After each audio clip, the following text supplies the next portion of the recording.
ल दर्शन नमस्ते सबैजनालाई है। सिस्नोको बिस्कुट फाफरको अनि त्यसपछि मोरिङ्गाको बिस्कुट चाहिँ भाइले अस्ति एउटा लगेको थियो, त्यही भएर कोदोको पनि अनि भाइ फेरि दुबारा लिनको लागि आउनु भएको छ। भाइ साह्रै मिठो लाग्यो कि भाइलाई बिस्कुट। यो सुगर फ्री भएको कारणले पनि हैन, यो गुड हालेको कारणले पनि यसको टेस्टै छुट्टै छ क्या हैन। सिस्नुको हामीले अब यो नाम सुन्दा नै अचम्मवाला छ क्या हैन। सिस्नु भनेपछि हैन कोहीले खानी त्यो काँडा खानी यताउता त्यो तरकारीलाई मात्र रूपमा हेर्छ भन्दाखेरि अहिले चाहिँ हाम्रो अर्ग्यानिक टी हबमा सिस्नुको बिस्कुट कुकिज पनि आएको छ। अनि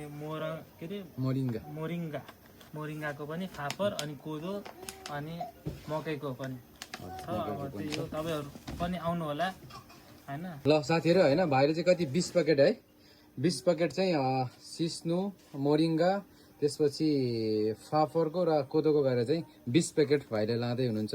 अस्ति पनि लागेको थियो 6-7 प्याकेट, भाइले एकदम मिठो लाग्यो अरे। उहाँले चाहिँ अब मिठो लागेर चाहिँ अहिले उहाँले साथीहरूलाई गिफ्ट पठाउनको लागि चाहिँ अहिले भाइ चाहिँ फेरि दुबारा चाहिँ अहिले 20 प्याकेट लिनको लागि आउनु भएको छ।